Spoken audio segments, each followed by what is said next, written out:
Yini isigubhu mkhulu? Siyakhuleka kwizizwe zonke, siyakhuleka kubathandazi, siyakhuleka kwizangoma, siyakhuleka kwizinyanga, amagedla, abaprofethi, siyakhuleka izizwe zonke nezigulana. Ngithe namhlanje angiphinde ngithinte indaba ejule kakhulu kwindaba yesigubhu. Ngike ngabona amavidiyo wami engike ngiwaphosta kulezi nyanga ey'dlule. Abantu bakhombise kwathokozela kakhulu bewabuka. Lokho kukhombisa ukuthi abantu bathola i-value kuyo yonke i-content engi-upload-ayo noma i-content engiyifakayo kuma-social media platforms. So guys, namhlanje sizokhuluma indaba enkulu, isigubhu, because abantu bayi-confuse le nto. What is it? Yini isigubhu?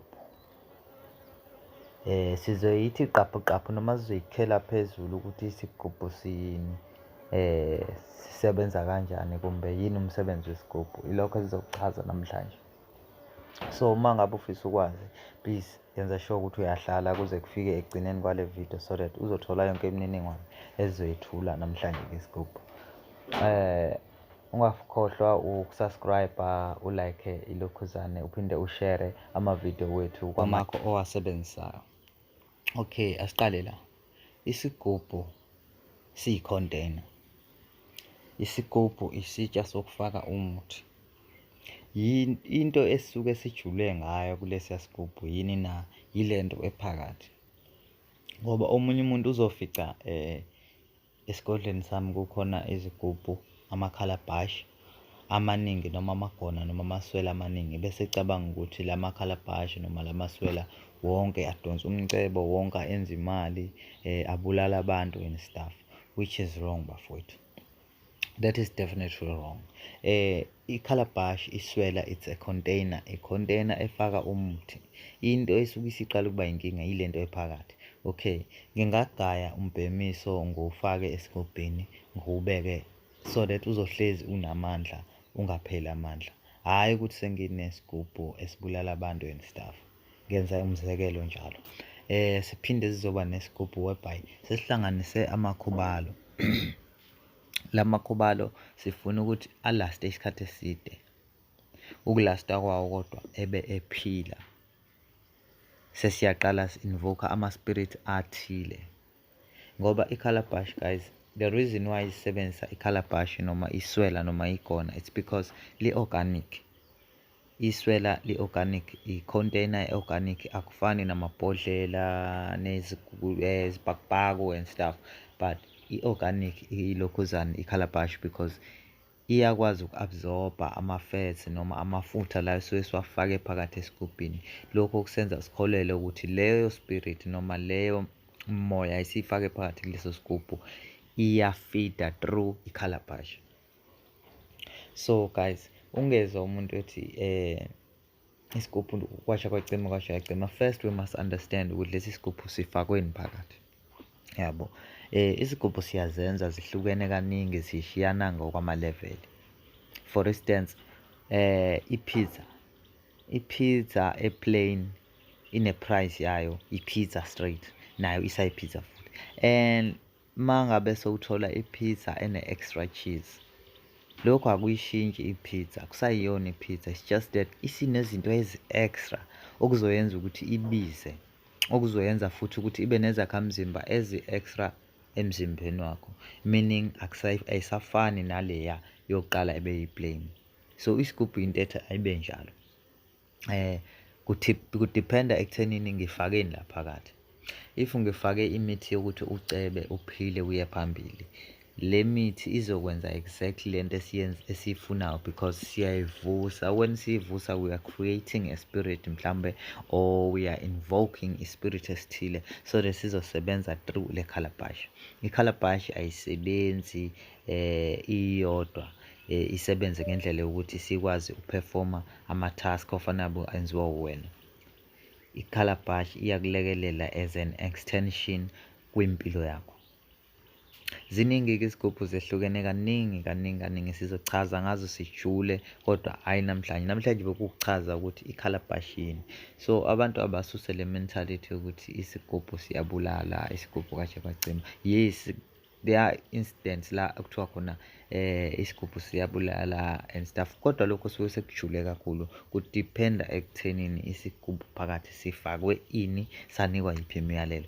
That's why kubalulekile ukuthi umelaphi nomelaphi ogaya isigubhu enze sure ukuthi uyaqaphela kuzo zonke izithako azifakayo, ngoba kunemithi egcina ingasalawuleki through ukuthini, lama spirit owa-invoke-ayo noma lama spirit owa-create-ayo agcina ese-matured in such a way that awusakwazi ukwalawula ngesimo samagunya asenawo kwelikamoya, because lana suke sesihlanganise izwe likamoya nezwe lenyama, because thina njengabantu sikholelwa kakhulu enteni e-tangible.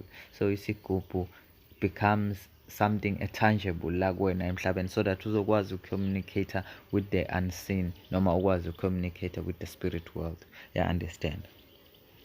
So isigubhu, guys, it's just a simple container. It's just a simple container. Into esuke inkinga umuthi okhandiwe, because into esebenzayo ilo muthi ophakathi. I-container, it doesn't play much of a role ngoba manje iyona i-container, but the most important thing nge-calabash is that liyakhona ukufaka imithi e-powerful in such a way that ungayivusa iphile and become ispirit esithile okwazi uku-communicate nayo at any times.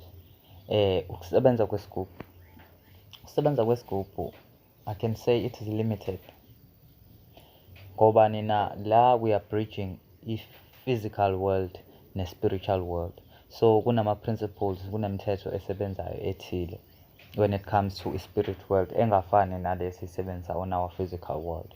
So bafethu, engizokusho ukuthi we need to get information eyanele pertaining izigubhu noma leyo nto, imithi esiyisebenzisayo, because abantu bagcina sebe-stressed bengazi ukuthi ikuphi okuyikhona, ikuphi okumele bakuthathe, ikuphi okumele bangakuthathi, because abantu bakhuluma iy'nto ey'ningi.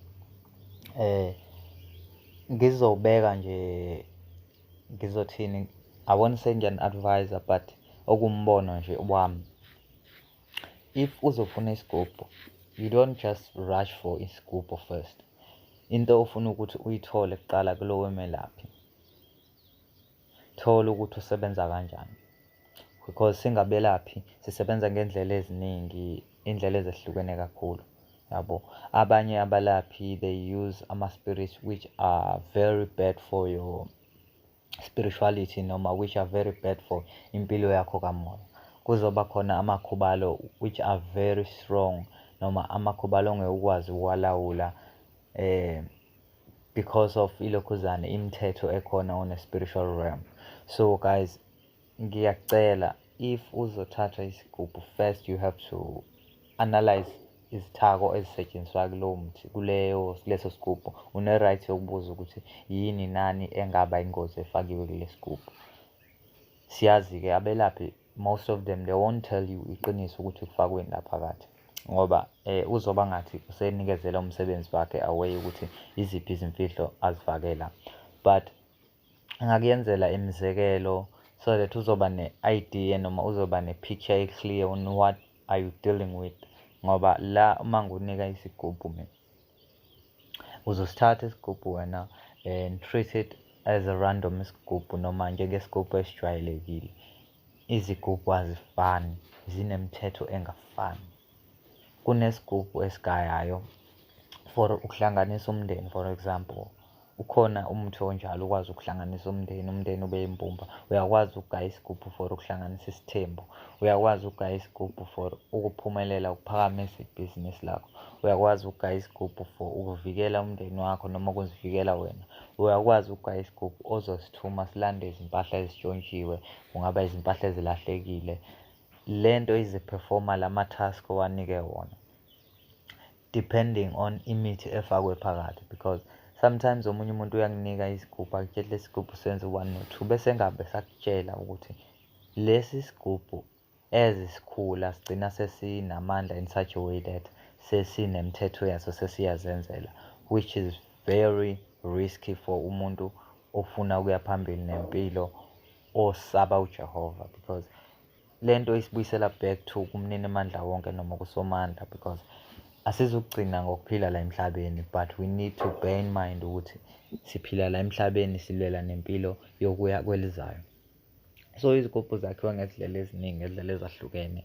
Angiphiki uma umuntu ethi izigubhu ziyingozi. Yes, zikhona iy'gubhu eziyingozi and zikhona izigubhu ezingenabo ubungozi. Isigubhu is the same thing as ukuthatha umuthi uwufake ebhakedeni. The only difference is that isigubhu it is organic, siyakwazi uku-absorb-a, siyakwazi ukuphatha lezi zinto esike sizifake phakathi, siyakwazi ukugcina imimoya ethile phakathi so that izokwazi ukuthi iphinde ivuke the time uyithinta noma uyiphahlela yenze lento oyifunayo. But otherwise isigubhu guys, it's just a normal container. It's just a normal container. Ungazi-stress-i, ungazihluphi kakhulu. Kuphela you need to get the information. Cubungula kahle, cwaninga kahle ngomelaphi ozoya kuyena uyolanda isigubhu sokuphila, because lento ifaka umndeni wakho phakathi, ifaka ukuphila kwakho phakathi, iphinde izofaka nekusasa lakho ezweni likamoya, which is very important guys. So ngizoyibamba la namhlanje pertaining ezigubhu. Sizochaza ngokwehlukana kwazo kuma-episode alandelayo, but namhlanje we are